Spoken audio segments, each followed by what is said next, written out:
So we left off talking about these basic instincts. And the basic instincts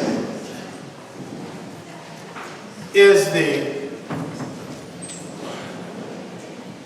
important part of the third step. It's the most important part. Because Bill talks about there's no way of getting rid of self on our own. If we don't, it kills us. God makes that possible. So we're squarely at the center of the turning point of our life to make this decision. And our book says this decision, although a vital and a crucial, vital means absolutely necessary, that you can't do without. This is what we must turn over in step 3. First of all, it would lend us to understand what self is and how they operate. We cannot give. Now remember, it says, a God of your understanding. We cannot give over something to God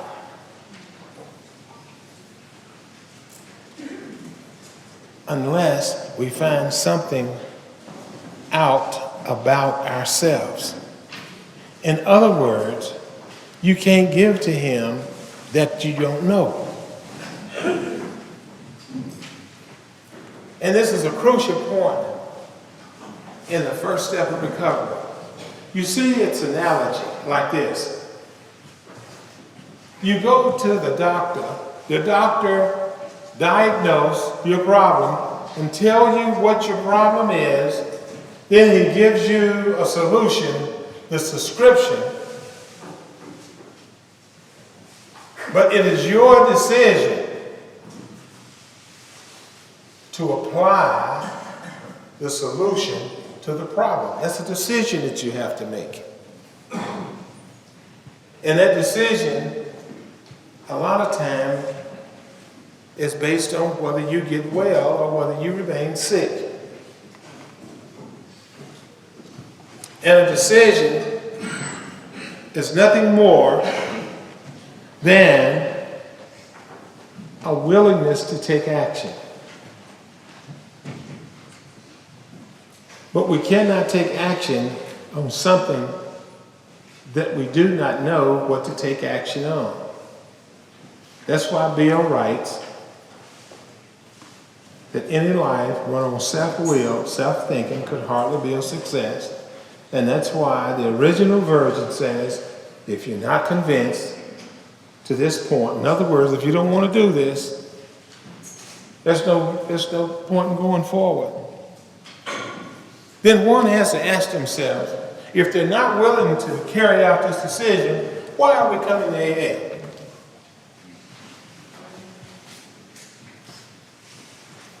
Because clearly it's the third step. If we're not willing to do the work and do what the book says, why are we here? Well, like I said, some of us, this is a great social life for us. You know, and it's a great social status. I belong to AA. But I still have all manner of resentments, fears, guilt, remorse, and I still harm people. You know, at the risk of sounding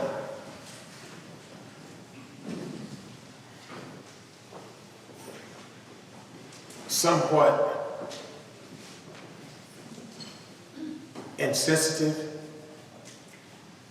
or callous or condescending, you know, when I made my approach to this program, we're people, our book says, we're selfish, self-centered, and self-seeking. That's our lot. Hardly any of us came here by helping little old ladies across the street. We came here by harming ourselves and other people. And one thing that will make us free is the truth. Most people don't like the truth. They want you to tell them something that makes them feel good.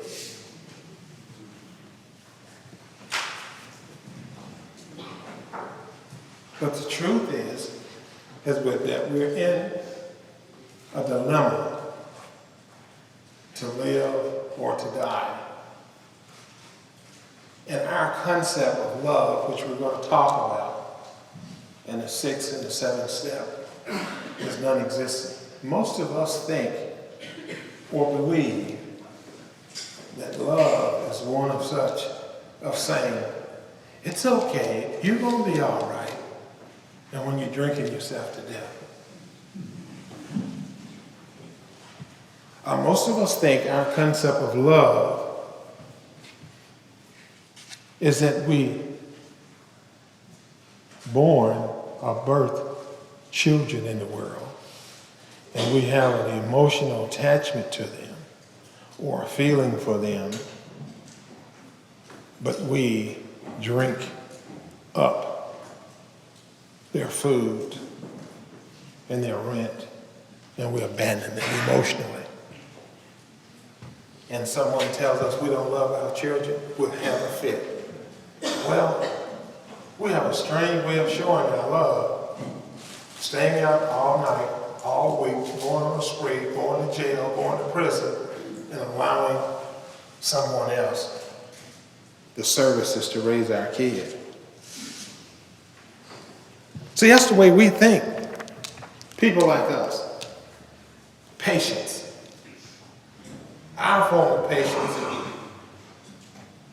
Give it to me now, I want it right now. And our form of tolerance is I'll tolerate you as long as I get what I want.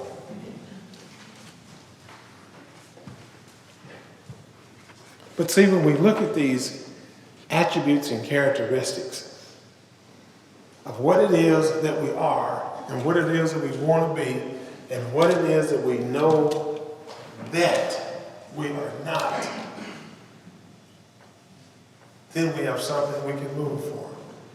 I thank God that I had a person in my life to love me enough to make me mad. And when he approached me, he told me that this is something you either do or you don't do. Either way will still be okay, but this is something that we won't talk about, and you can continue doing what you want to do. But if you want what this book says, this is what you must do. And he says this: you take your feelings and emotions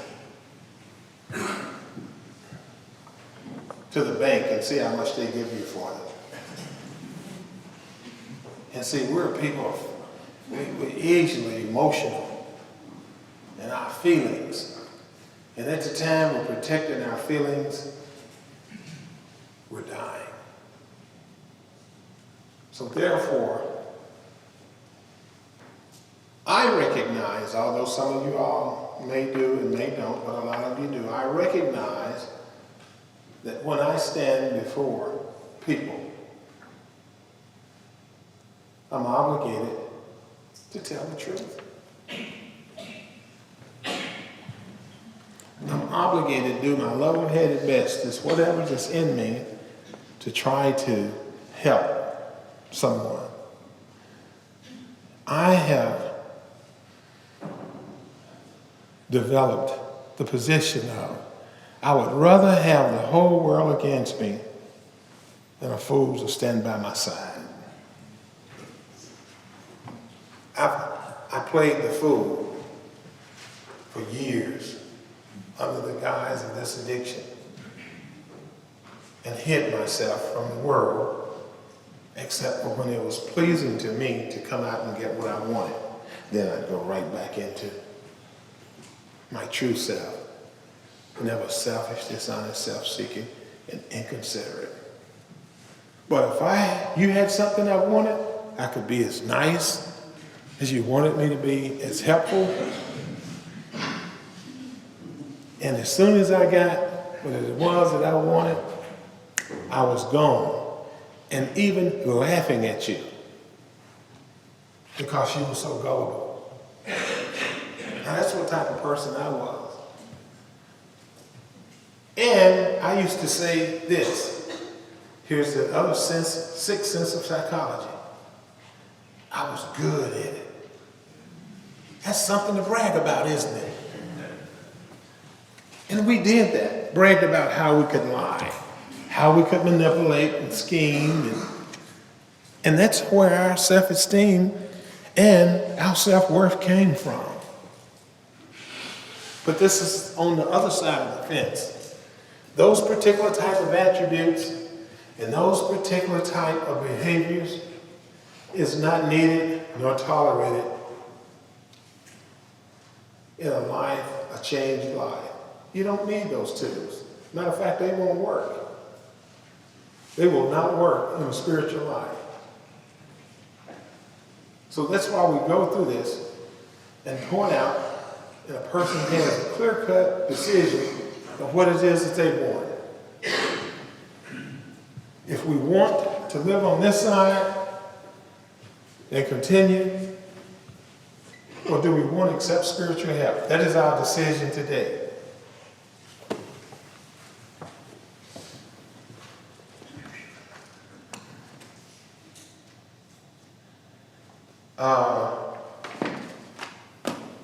Got it here. I want to read something to you.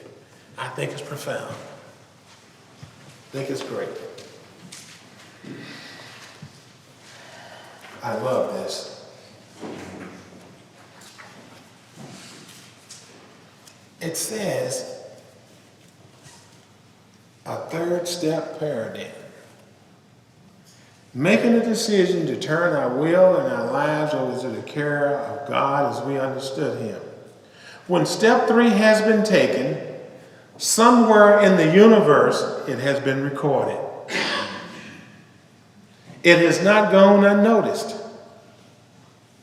A deal has been struck and there is no backing out. It is impossible to break this bargain because forces have been summoned and powers set in motion that once started cannot turn back. From this moment, one is held accountable to a higher power, and that's to tell the truth. And the relationship joined. It will not allow one to back out even if one wanted to. I think that's pretty profound. And this is what Bill says, page 63, about taking step 3.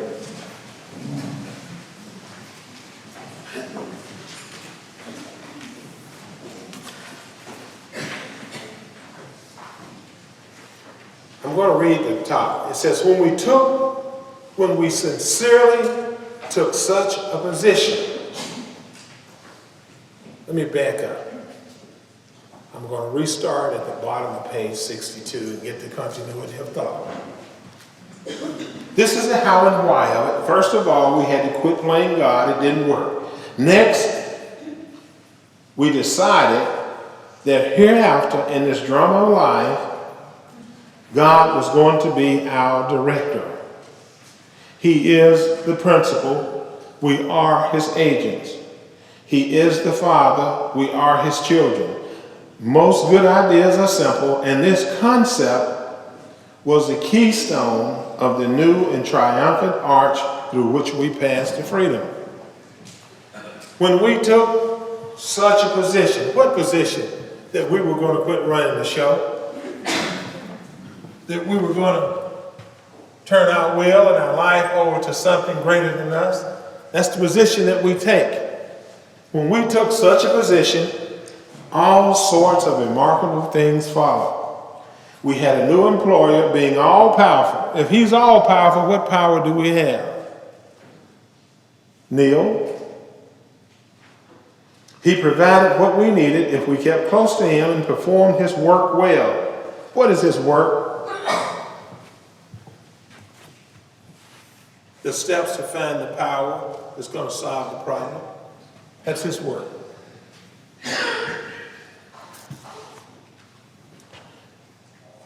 Established on such a footing, we became less and less interested in ourselves, our little plans, and our designs. More and more we became interested in seeing what we could contribute to life.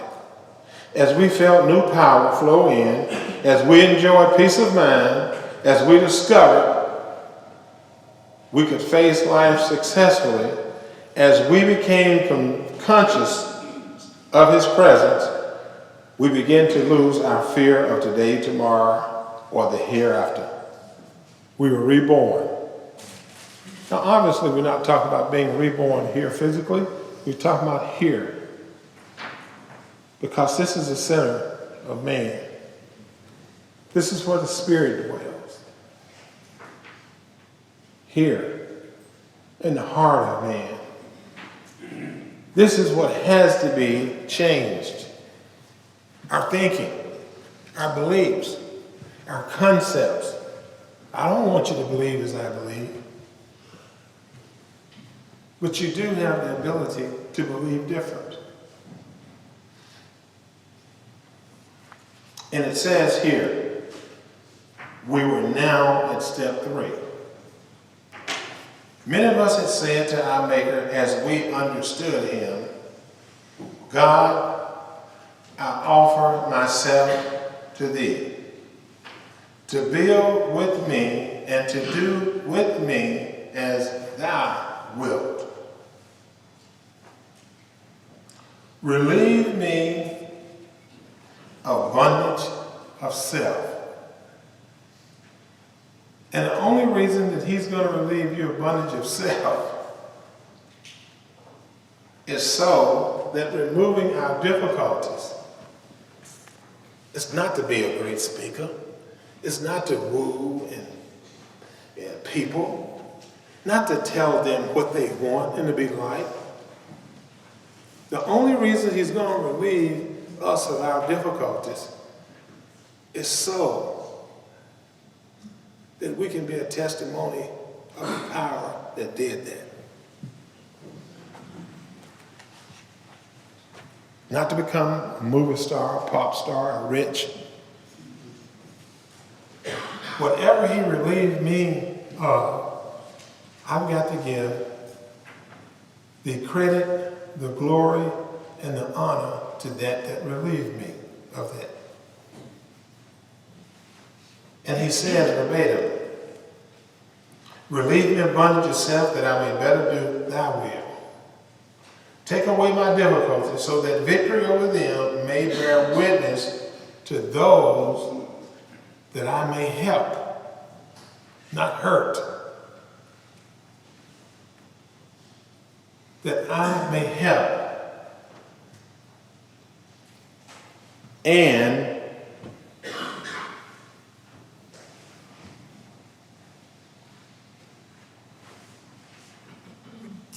with the power and the love. Now remember, we talked about the power.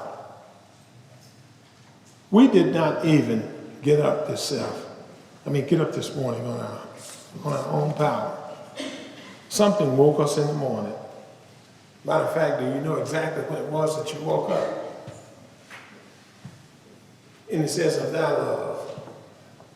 You know, our love is one of such that I love you if, not love you in spite of.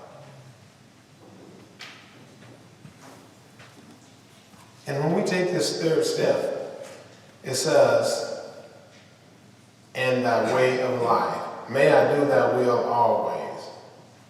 It says, we found it very desirable to take this spiritual step with an understanding person. Now back then, they said their wife. But you know, the thing is that we have sponsors today that understands what it is that we must do.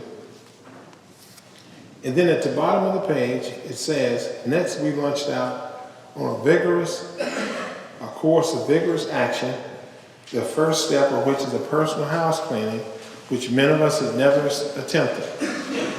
Now this is the part he says, though our decision was a vital and crucial step, it could have little permanent effect unless it was followed by a strenuous effort to face and to be rid of the things in ourselves that had been blocking us. You see, at the bottom of this page, we see things that come out of our effort to live a life on self. You can tell if a person's living a life on self because they're going to develop resentment. And resentment is wrong judgment. We judge a thing wrong, or we judge a person wrong, and we judge them through a selfish and a fragmented view. We don't have all of the truth. If we have a resentment, we're not honest with everything. We don't see everything clearly. We're just judging them with a part of what we see. Our book says to see that others was wrong as far as we got. We could see another person's wrong. You see, every one of us in this room have basic instincts. And I was looking at a program this morning called Dispatch, the Freedom of Speech. And it was an excellent program. I dare to ask anyone in this room, when freedom of speech is an individual's right, do we have the right to insult one another? Some say, yeah, it's your right. Well, you know, it's the simple thing is this. Once we look at our inventory and we see the things that come out of the inventory, and we deem those things to be objectionable to us, it is pretty well understood by the person with the lowest IQ, or even a brute beast, that if you do not like being hit or offended, then guess what? You shouldn't offend or you shouldn't hit. We're some selfish people. We think it's okay if I offend you, but if you offend me, then it's time for me to go to something greater, like brute strength or intellect, or putting you down physically, emotionally, or mentally. That's the game that we play with each other. No one has a right to hurt another person. My rights stop where your rights start. That's real simple. And these resentments that come out of living life on self, we judge the situation, we judge people wrong. Fear is wrong believing. We believe wrong. And we have fear because we believe something that we can't see, or we believe something because it's something that we shouldn't have done that we did, or it's something that we did and we shouldn't have done, or it's something that we have and we're in fear of losing it, or it's something that we don't have and we're in fear of not getting it. And that's why we covet things. And that's why we protect things. When we're in these relationships, and these relationships are clearly unhealthy, painful, unjust, but yet we say we love that person. And these relationships that we have, you see, love is being willing to give up. Love is not possessive. Matter of fact, one cannot possess love. One can only experience it and pass it on. But if you try to possess it, it becomes selfish, becomes destructive. That's our type of love. We don't want to let it go. It's mine. You can't leave me. That's not love. You see, it's the feelings of anxiety and agitation and uneasiness and apprehension. Then we go to what comes out of the sex instincts, the harms or the hurts. You see, harms or hurt and guilt and remorse is taking wrong actions. Resentment, wrong judgment, fears, wrong believing, harms and hurts, wrong actions. We take the wrong actions, then we get guilt. I wonder what they're going to do now. You see, when we look at fear, we should have fear before, not fear afterwards.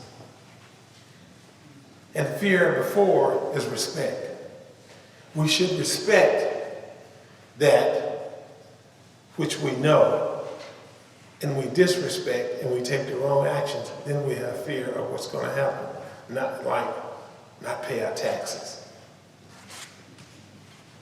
not pay a fine, not pay your utilities, not pay your car note, not pay your mortgage. Things that we're great at because we use the money for other things. And then we have fear, and then we lie and we hide, and we don't want to give it up. Now, here's another thing. Who in here want a person that owes you money to drive around in a new car or a new motor and buy a new house and don't pay you no money? Of course we don't. But you know what? When it comes to us owing money, we want all the consideration in the world.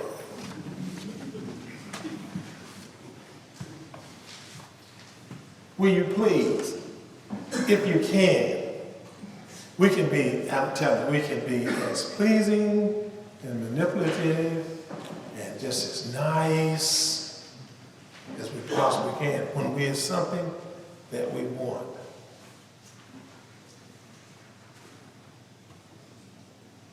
But this thing called self, it comes out of an effort.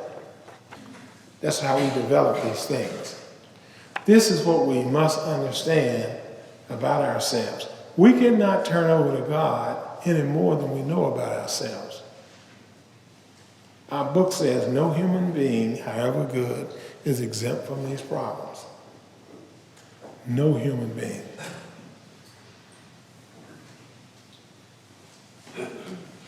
Zilch, nil, nobody.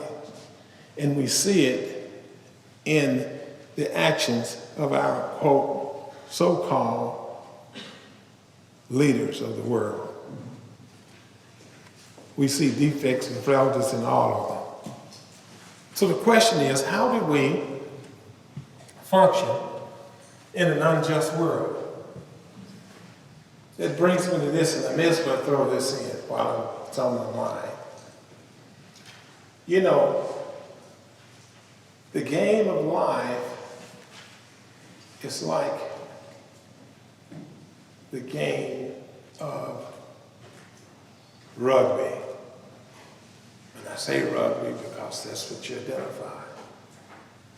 And the name of the game of rugby is getting hit, getting tackled, rough, contact. It's not like the football where I don't think you use your foot. No, rugby is much more rugged. That's why they call it rugby. And if you're in the field of the play, in the lines, the name of the game is getting hit. If you're a referee and you're out there and you're getting run over, there's no penalty for that because you're out there trying to referee the game. There's no penalty for that because you're in the field of play. So the game of life is similar the same way. If you're breathing and pumping blood, the name of the game of life is that you're going to get hit. And you're going to get hit unjustly. The same way that each and every one of us in this room have caused injustice on people. Every one of us in this room have hurt and caused injustice to people, and they could not get back at us or retaliate. Well, how do you react when it's your time to receive injustice? Do you scream bloody murder? Or you take it in stride and say, that's a fact of life. Someone break into your car, steal the stereo. You see, just or unjust, if you're breathing and pumping blood, you're going to get hit. And you know, life is like a biorhythm. There's ups and downs. Bill calls it vicissitudes. That means the ups and downs of life. You know, it shouldn't surprise us when the sun comes out. You know, it shouldn't surprise us when the clouds cover the sun. And you know what? We're going to see the sun. We're not looking at it now, but you know what? You're going to see the sun. And when it comes, you should be able to appreciate it. The same way we can appreciate now.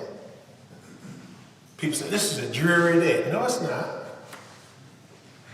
It's a natural rhythm of life. It's going to happen. So why do we get mad when the sun is not showing or when it's raining? Now you all are more than most because you experience it a lot. Only to kind of see out that we experience. But this is the characteristics of self. And this is what we must turn over in step 3. Now let's look at it this way. We got about 3 more minutes. I wanted to stop early, but I did want to say this.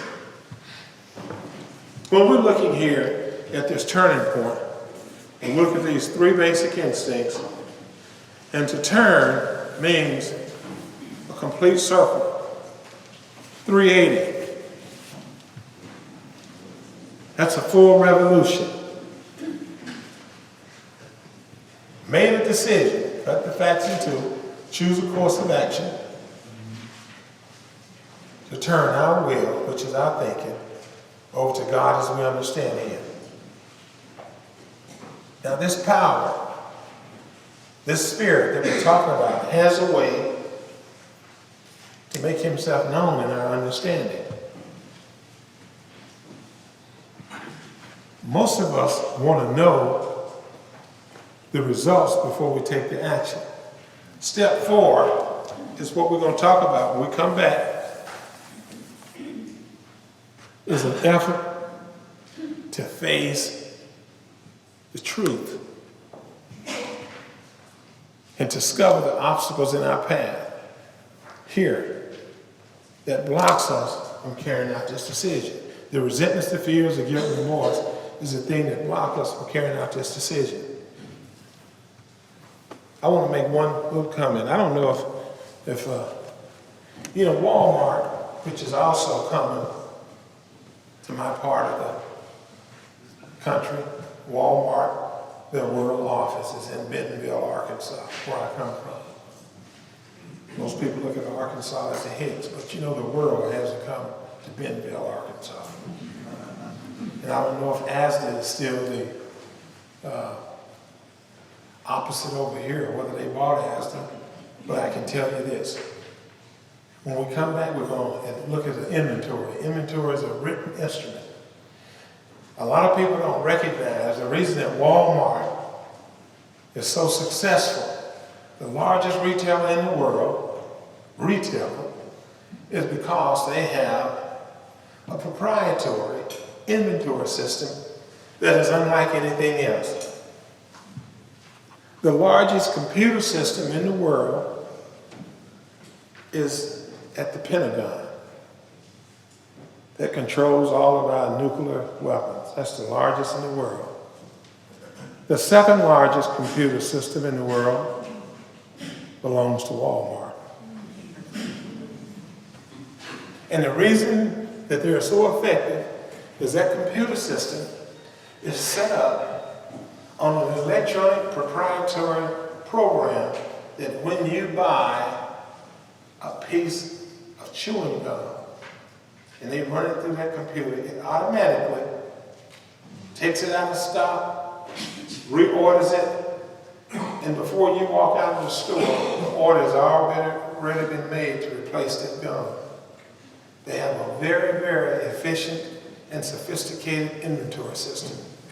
That's why people work all night long. Here's another thing.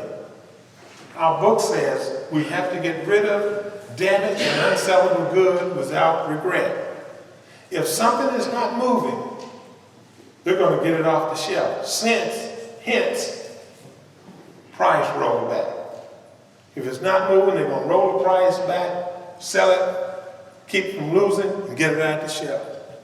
That's why the prices change every day. That's why when you walk in the store and get something 1 month and go back and you can't find it, a different brand, it wasn't selling. But now here's the kicker, a lot of people don't know. Their computer system is also attached. They have their own global satellite up there.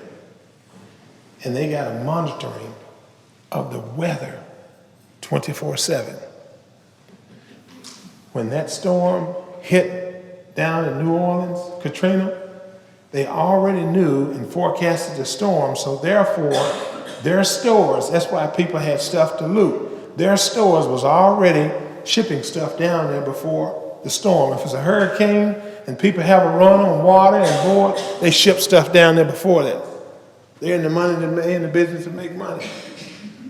They are monitoring the weather. Wherever there's going to be a trouble spot, they're going to start shipping stuff in that area because they know it's going to be a run on the water and food like that. That's why they're ahead of the game. This inventory system that they got. And they monitor the weather. That's why very seldom you see them run out of stuff.